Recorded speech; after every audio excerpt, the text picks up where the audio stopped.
E aí, beleza? Hoje a gente vai falar sobre como avaliar, né, nosso protótipo, nosso produto que a gente está desenvolvendo aí. E a gente vai falar hoje de um método, né, que chama FMEA, né, ou Failure Mode and Effect Analysis. Né? Basicamente, o que que é? Né? Vamos pensar no seguinte: na medida que o projeto vai sendo desenvolvido, vai ficando mais caro você ir mudando ele, porque você já avançou muito, né? Então, dar um passo para trás não só vai custar às vezes muito dinheiro, como também muito tempo. Basicamente segue uma regra o que chama regra de 10, né? Cada etapa que você passa, né, o custo aumenta. Então, você trocar, né, nas etapas iniciais, né, o custo vai ser 10. Se você trocar na etapa de detail, vai ser um 100. Se você trocar na hora que já está com o consumidor o produto, o custo vai ser praticamente de 1 milhão. Então, a gente tem que entender as falhas antes que a gente comece as produções de fato, né? Antes que esse produto chegue, né, ao cliente, para evitar ao máximo que a gente tenha um problema de fazer um callback, por exemplo, né? Então, né, o problema disso chegar no cliente é justamente porque vai ter penalidades, vai danificar a imagem da empresa, né, vai ter que compensar o cliente, às vezes, por ele ter comprado um produto que de alguma forma está defeituoso. Então a gente tem que garantir, né, que a gente não vai ter riscos, né, ou minimizar ao máximo, né, os riscos e falhas, né? E, bom, para a gente fazer isso, né, a gente tem, né, esse FMEA, esse método, né, Failure Mode and Effect Analysis, né, que basicamente, o que que é o Failure Mode and Effective Analysis, né? Ele permite a gente fazer uma análise sistemática de possíveis falhas e riscos associados do nosso produto, de forma a criar, assim, a partir dessas falhas, né, que a gente antecipou, ações para prever isso. Então, a gente tem aí algumas questões, né, que são endereçadas ao Failure Mode e o Effect Analysis, né? E basicamente essas são as seguintes perguntas, né? Que falhas podem ocorrer e o que é que está causando elas, né? Qual a probabilidade dessa falha acontecer? Qual a probabilidade dele não só falhar, mas da gente detectar essa falha, né? Qual a severidade, né? O quão severo é essa falha e o que é recomendado, né, de ação para reduzir ou evitar esse tipo de falha no geral.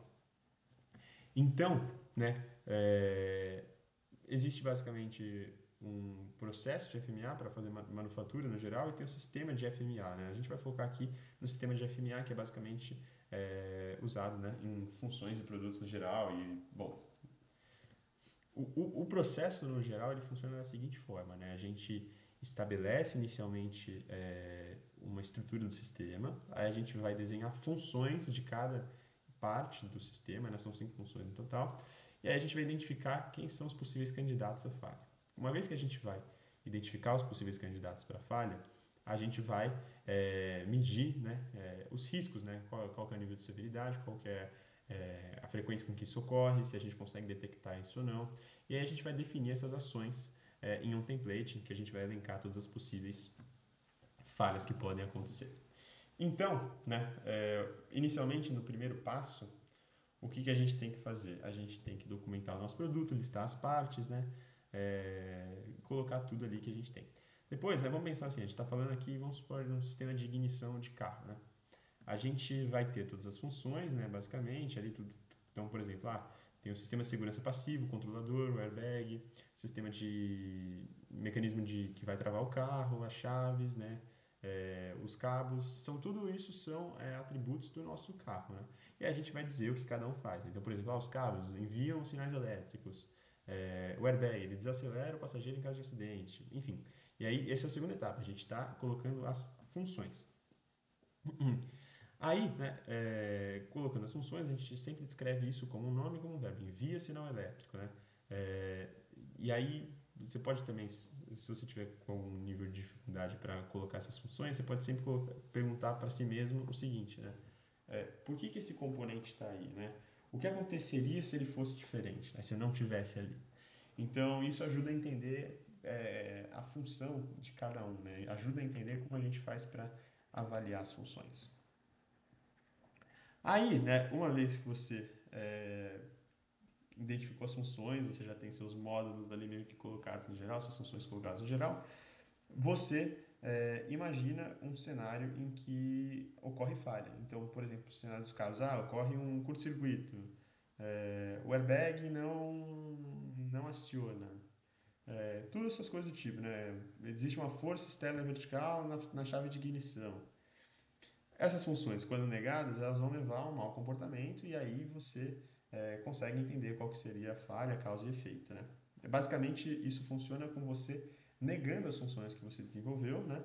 É, negando elas, né? E aí isso seria uma falha, né? Basicamente, para você entender o que pode causar, você tem que pensar no produto em uso, né? Então, é basicamente assim que a gente identifica os candidatos à falha que podem acontecer no nosso produto, né? Basicamente, você faz isso negando as funções que você colocou na etapa 2, né? Que a gente colocou as funções como um todo, né? É, E aí você vai basicamente focar naquilo que é mais importante, né? Uma vez que você desenhou as suas falhas, você vai ter que entender qual é a causa, né? E qual é a consequência. Então, por exemplo, se a fechadura não está fechando, o que pode ser que está causando? Tem alguma força externa que está barrando ele de causar. O que isso vai causar? O que isso coloca de consequência, né? Não vai, o airbag não vai acionar, né? O break não vai funcionar tão bem também. O volante vai estar travado, enfim. Então, uma vez que você define uma falha, você tem que entender o que causa ela e as consequências disso. Uma vez que você entendeu o que causa a falha e quais são as consequências, a gente vai tentar quantificar isso agora usando, né, um número de risco, né, um Risk Priority Number, o RPN. Né? E ele vai dizer basicamente, né,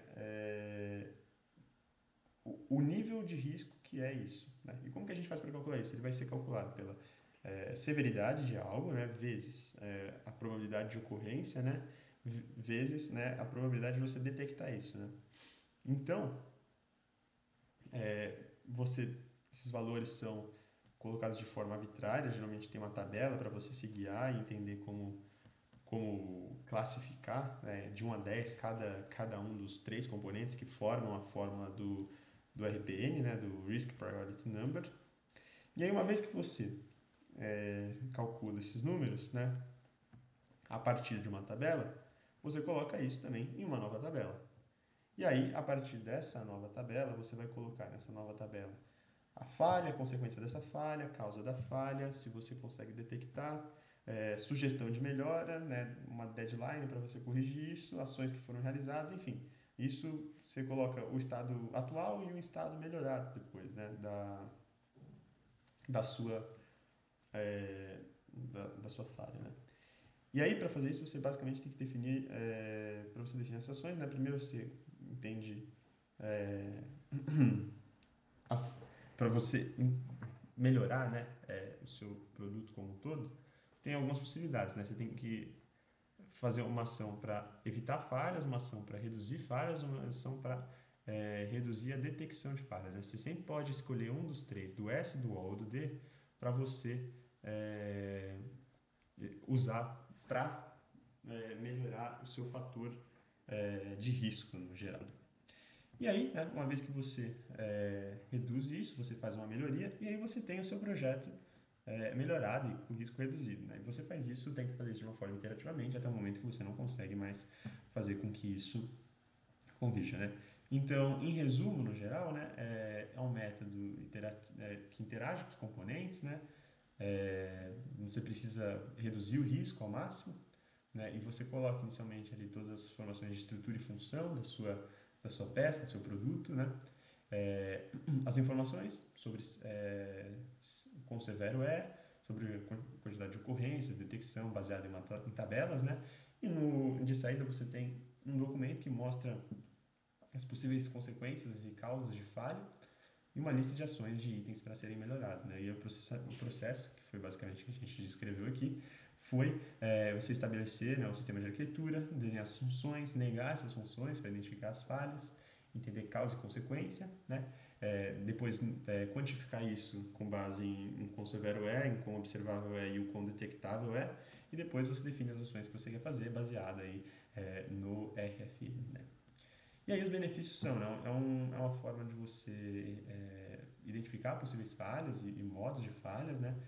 Geralmente é sempre aplicável e aceitável como uma forma de você evitar falhas, só que exige muito tempo, né? Às vezes a gente pode achar que é uma coisa só que causa, mas às vezes não é somente isso que causa, né, uma falha, né? E às vezes pode ser que não resolva direto. Enfim, então com isso a gente acaba essa nossa análise sobre modo de falha e análise de efeito, né? O Failure Mode and Effect Analysis. Se você gostou desse vídeo, não se esquece de se inscrever no canal e curtir esse vídeo. Um grande abraço e fui!